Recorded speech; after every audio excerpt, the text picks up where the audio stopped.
So, hello and welcome to my talk. My name is Stefan Ulmer. Let me quickly introduce myself. I'm a professor at the University of Düsseldorf, a chief scientist at RIKEN in Japan, and I'm the spokesperson of the base collaboration at CERN, where we are comparing the fundamental properties of protons and antiprotons using such cryogenic penning trap systems. So, first of all, I'd like to thank the organizers very much for inviting me to this very nice format of a conference, tabletop scale cosmology. And today I will be talking about testing fundamental symmetries with antiproton spins. I'm representing here the base collaboration. We are operating a bunch of experiments. Today I will be talking mostly about our experiment at the antimatter factory of CERN, where we measure the magnetic moments of the proton and the antiproton, and also compare proton and antiproton charge to mass ratios. I will also quickly talk about our new project, Base STEP, which is about the development of transportable antiproton traps. So this is the team of people which are working in the base collaboration. Among others, very important, Christian Smora, the leader of Base STEP, and Barbara Latach, who is currently coordinating the experiment at the AD of CERN. So before I start to talk, I would like to show you something. And please listen carefully. So this is the sound of a single antiproton in a penning trap. And if you listen very carefully, you can even detect that the pitch of this oscillation, like the background noise is basically the noise floor of the detector. This high tone, which you just heard, is the signal of a single antiproton in a penning trap. So the antiproton is oscillating in the trap.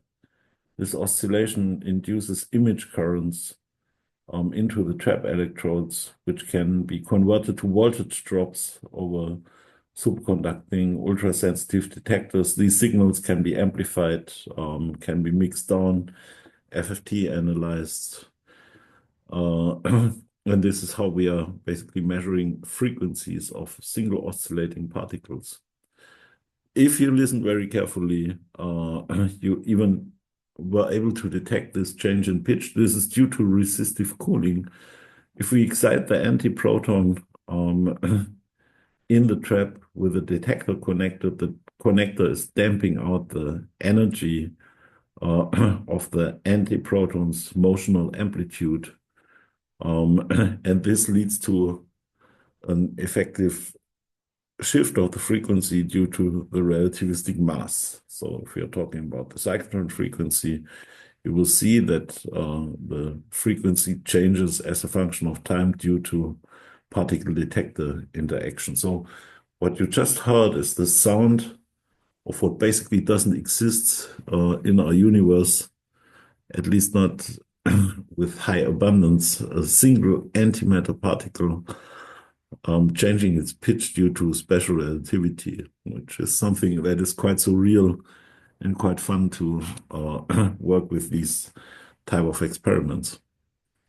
So here's an overview on our scientific activities and some highlights. So in BASE, as said, we are using cryogenic penning trap systems to compare the fundamental properties of protons and antiprotons.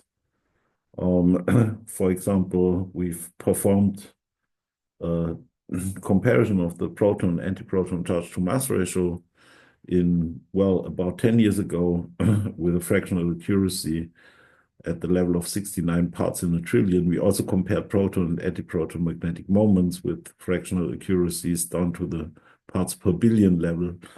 We are also using our traps to set constraints on exotic physics. Quite recently, like in 2022, we've performed the most precise test of CPT invariance in the baryon sector by comparing proton and antiproton charge to mass ratios, again at that time with a fractional resolution at the level of 16 parts in a trillion. And this measurement also constitutes one of the most precise tests of the weak equivalence principle, the clock weak equivalence principle, with antimatter. We are reaching limits which inspires us to develop transportable antiproton traps, and I will also quickly talk about these projects. So the motivation to all these experiments is that, of course, if we are combining the lambda CDM model and the standard model,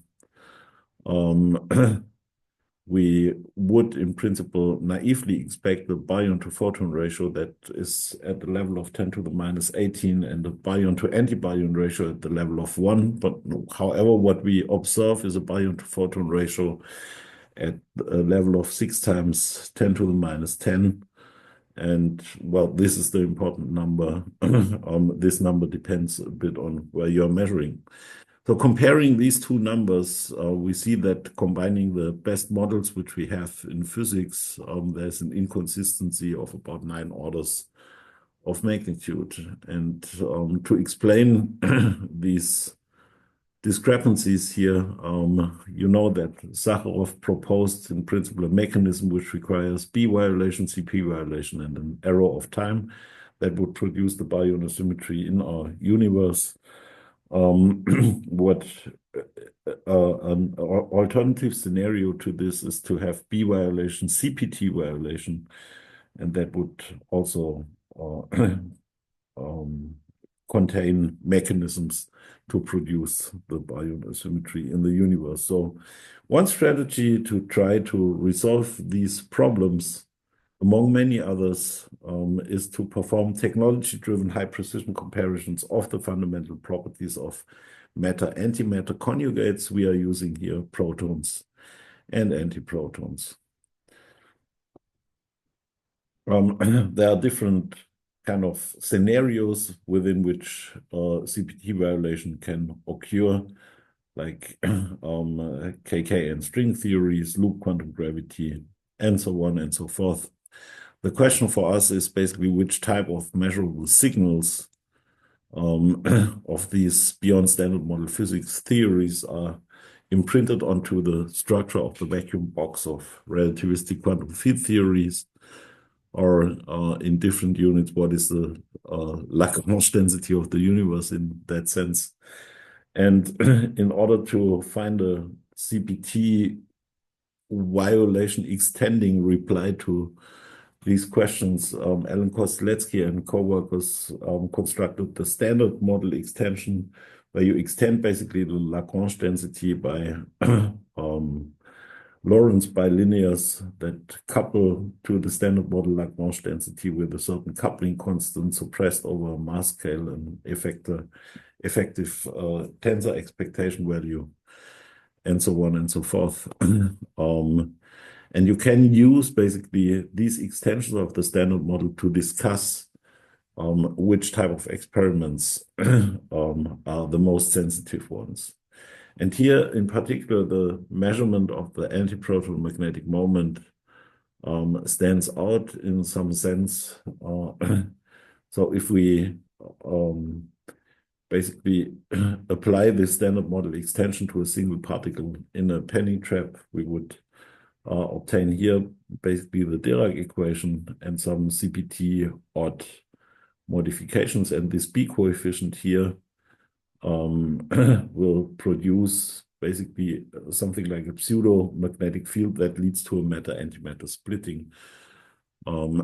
Acting, it's kind of a spin operator interacting with this background field here, leading to an asymmetric splitting for matter, the upper component, and antimatter, depending on the phase, and so on and so forth. So, like, if such CPT violating terms exist, the proton and antiproton magnetic moment would appear to be different, for example. And this is what we are actually doing in BASE. We are not the only ones which are doing such type of experiments. There's an entire community at the Antiproton Decelerator of CERN doing such experiments.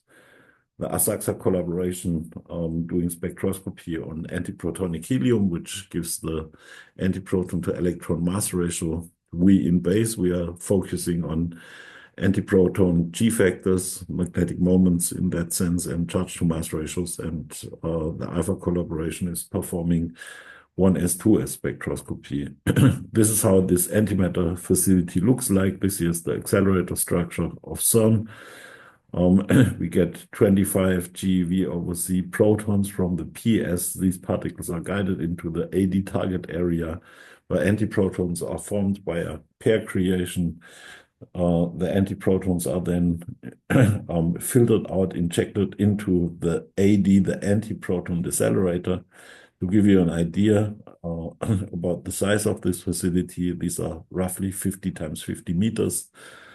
The circumference of this ring is at about 183 meters. The particles are injected at 3.6 GeV/c, decelerated to 5.3 MeV, then injected into this ELENA synchrotron, where they are further decelerated and electron cooled to 100 keV, and these 100 keV antiprotons are then distributed to different experiments, like, for example, BASE here, pretty much in the center of the hall. So how are we doing these measurements? To explain this, I would first like to introduce our main tool, which is the panning trap. And just as a very quick reminder, I'm sure you've heard about these instruments already. A panning trap is basically a very strong magnetic field. So, and in a strong magnetic field, charged particles are confined basically radially, describing a cyclotron motion. In order to prevent the particles from escaping along the magnetic field lines, we superimpose an electrostatic quadrupolar potential to trap them also axially, and this is what a panning trap is. So in these crossed magnetic and electric static fields, there are basically trajectories forming that are combined of three independent harmonic oscillator modes: the axial motion along the magnetic field lines, the magnetron motion, which is a slow drift in the radial plane, and the modified cyclotron motion, which is basically the free cyclotron motion that is slightly shifted by the radially pulling potential, effectively getting slightly smaller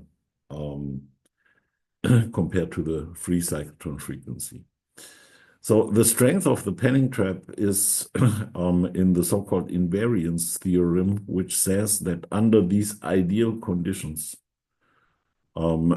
if we are measuring these eigenfrequencies, the modified cyclotron frequency, the axial frequency, the magnetron frequency, and we evaluate the root of the square sum of these three frequencies, then we get access to the free cyclotron frequency. And the free cyclotron frequency is defined by the magnetic field and fundamental constants. So this is how we are doing experiments in panning traps. The concept of the trap allows then basically for two different types of experiments. We can measure cyclotron frequencies and can measure cyclotron frequencies of different particles in the same magnetic field. If we are then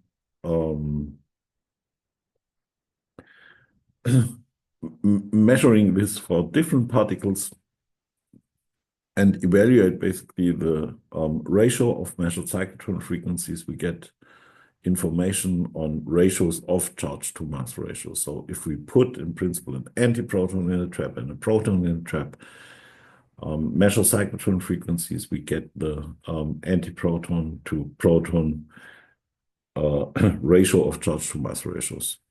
This is the one type of experiment, which is usually called high precision mass spectrometry. And then we have a second type of experiment. This is that we are measuring the cyclotron frequency together with the Larmor frequency. The Larmor frequency is a spin precession frequency, and this precession frequency is not accompanied by a shift of charge. So we need a trick to kind of measure this Larmor precession frequency, and this is the continuous Stern-Gerlach effect. Hans Dehmelt received the Nobel Prize for inventing this effect and demonstrating it basically with electrons. We are doing the same with protons. So let's talk a bit about our measurements. Maybe here a very quick look on how this experiment looks like. This here is a machine with a length of about 3 meters and a height of about 2.5 meters. In the center is a superconducting magnet, and inside the superconducting magnet, we have this multi-panning trap stack, which consists of a reservoir trap, a precision trap, an analysis trap for spin state spectroscopy, and a cooling trap. So let me talk now about the first measurement, the charge to mass ratio comparison. What we are doing in these experiments is that we are not comparing protons to antiprotons, we are comparing antiprotons to negatively charged hydrogen ions. So we have here a negatively charged hydrogen ion in the center of this very homogeneous measurement trap, which we call the precision trap. We measure the cyclotron frequency in this potential configuration. Then we shuttle the particles like the H- out of the trap, the antiproton, into the measurement trap. And we measure the cyclotron frequency of the antiproton.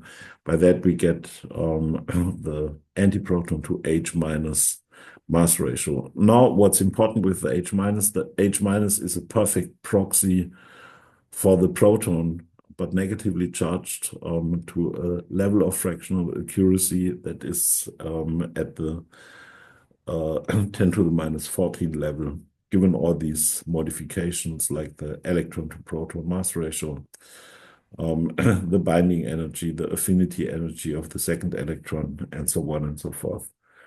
So we are continuously doing these frequency ratio measurements. One single ratio measurement takes about 4 minutes, and we've accumulated here a data set over a total time that is slightly longer than 1 year. And given this data set, in which we've accumulated 24,000 data points, continuously shuttling basically the antiproton and the H- ion back and forth, measuring their cyclotron frequencies, we managed to perform the to date most precise test of CPT invariance in the baryon sector. This measurement has a fractional resolution at the level of 16 parts in a trillion and is consistent with CPT invariance. This measurement also allows us to constrain numerous coefficients of this standard model extension. Let me now quickly talk about our second experiment. This is the measurement of the antiproton magnetic moment. The antiproton magnetic moment measurement requires a measurement of the Larmor frequency and the cyclotron frequency. The cyclotron frequency can be measured via this image current detection, which I've shown on the second slide. Like when I was kind of playing this sound of a single trapped antiproton, this kind of the measurement concept, image current detection. So now the Larmor frequency is not related to any shift of charge, and thus we require this. We need this trick, this continuous Stern-Gerlach effect, to make this frequency somehow accessible, and this is something which is very difficult.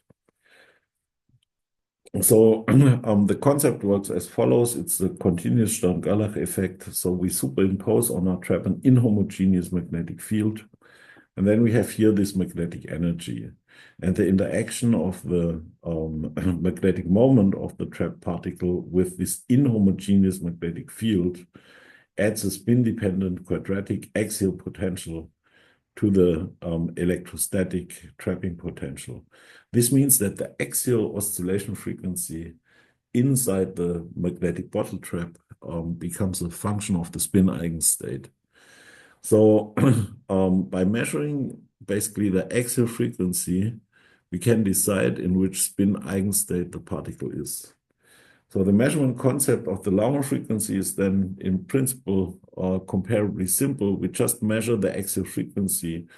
We flip the spin of the particle and measure the axial frequency again. If we repeat this for several hundred times and different drive frequencies, we accumulate such a Ulmer resonance curve with this sharp cutoff, which is basically the zero energy Ulmer frequency of the particle in this magnetic bottle trap. So the measurement concept is simple. Spin quantum transition spectroscopy as a function of a resonance frequency, just measuring basically the spin flip probability as a function of the drive frequency. And we normalize this to the cyclotron frequency that the magnetic field cancels out.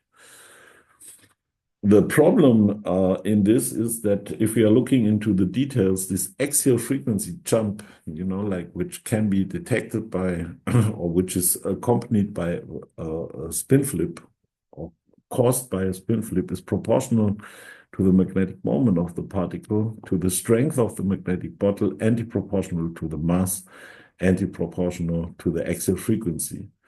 So now this concept has been applied with great success to electrons, but if we compare basically the electron-positron system to the proton-antiproton system, we become aware that there is, in the sensitivity of this effect, a factor of 658 in the magnetic moment and a factor of 1836 in the mass, which makes this figure of merit, this characteristic coefficient in case of the proton antiproton system about more than 1 million times smaller than in case of the electron positron system. So the only parameter to play with here is basically this B2, the strength of the magnetic bottle coefficient. So we superimpose on our trap magnetic bottle with a strength of 300,000 Tesla per square meter. This is a brutal gradient. And so, like shifting the particle by 1 millimeter out of the trap center changes the magnetic field experienced by the particle already by about 1 Tesla. And under these extreme magnetic conditions, we get as an axial or as a spin flip signature an axial frequency shift of about 170 millihertz out of 1 megahertz axial oscillation frequency. So this here is a measured resonance, but what you can see here, this is a single trap resonance, and this has quite some full width at half maximum, like that is at the level of order something like 20 kilohertz or so, which is a lot. So measuring precisely in this inhomogeneous trap is something which is difficult and also kind of limited to a level of a few times 10 to the minus 7, something like that.